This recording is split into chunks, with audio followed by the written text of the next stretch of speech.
Hello. Today I'm going to read about the smartest giant in town.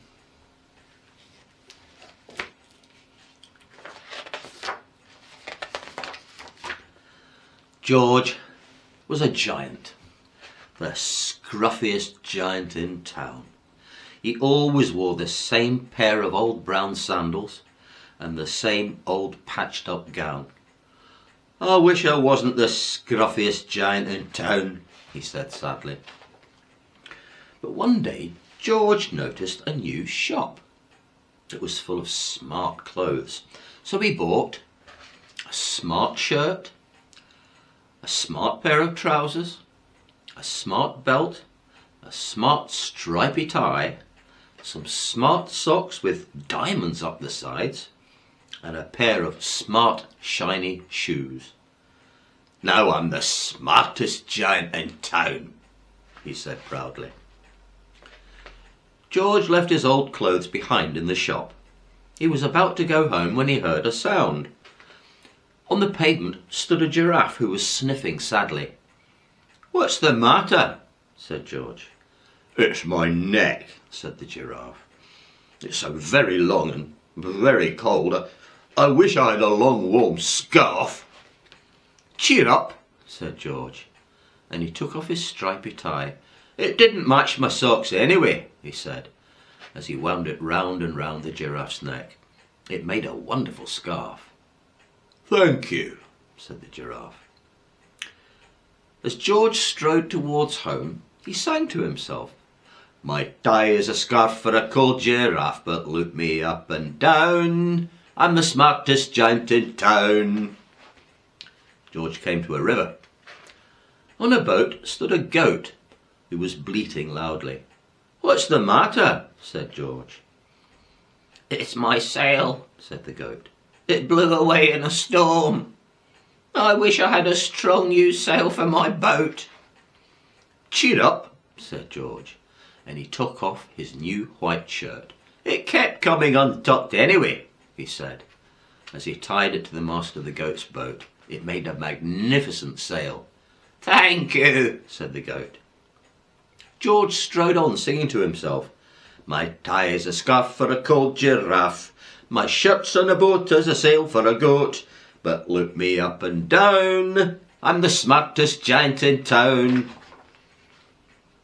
George came to a tiny ruined house. Beside the house stood a white mouse with lots of baby mice. They were all squeaking. "What's the matter?" asked George. "It's our house," squeaked the mother mouse. "It burnt down and now we've got nowhere to live. I wish we had a nice new house." "Cheer up," said George, and he took off one of his shiny shoes. "It was giving me blisters anyway," he said. As the mouse and her babies scrambled inside, the shoe made a perfect home for them. "Thank you," they all squeaked. George had to hop along the road now, but he didn't mind. As he hopped, he sang to himself, "My tie is a scarf for a cold giraffe. My shirt's on a boat as a sail for a goat. My shoe is a house for a little white mouse. But look me up and down. I'm the smartest giant in town." George came to a campsite. Beside a tent stood a fox who was crying. "What's the matter?" asked George. "It's my sleeping bag," said the fox. "I dropped it in a puddle.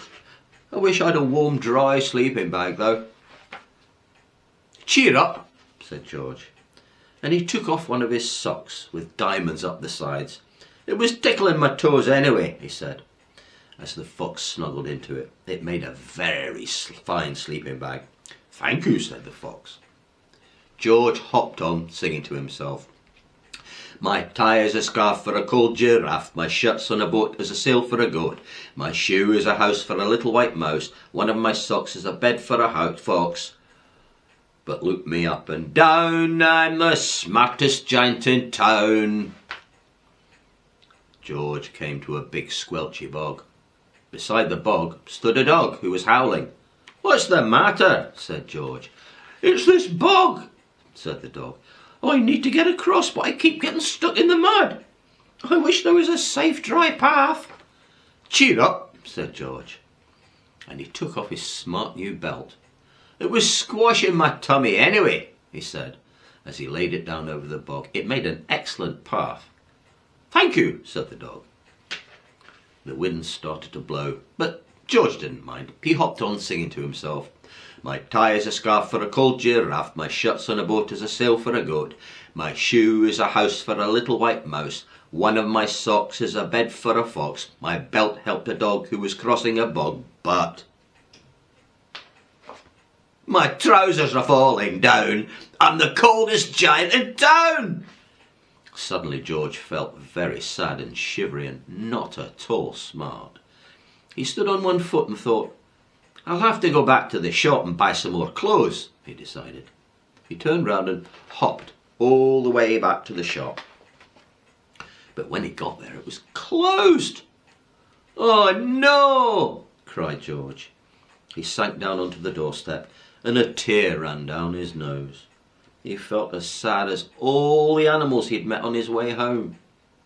Then, out of the corner of his eye, he saw a bag with something familiar poking out of the top.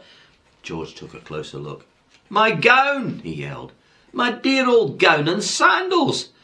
George put them on. They felt wonderfully comfortable. "I'm the cosiest giant in town," he cried, and he danced all the way back home along the road. Outside his front door stood all the animals he had helped. They were carrying an enormous present. "Come on, George," they said. "Open it." George untied the ribbon. Inside was a beautiful gold paper crown and a card. "Look inside the card, George," said the animals. George put the crown on his head and he opened the card. Inside it said, "You gave your scarf to a cold giraffe. Your shirt's on a boat as a sail for a goat. Your shoe is a house for a little white mouse. One of your socks is a bed for a fox. Your belt helped a dog who was crossing a bog. So here is a very fine crown to go with the sandals and gown of the kindest giant in town." Well, I hope you enjoyed that. See you next time for another story with Grandpa Graham. Bye.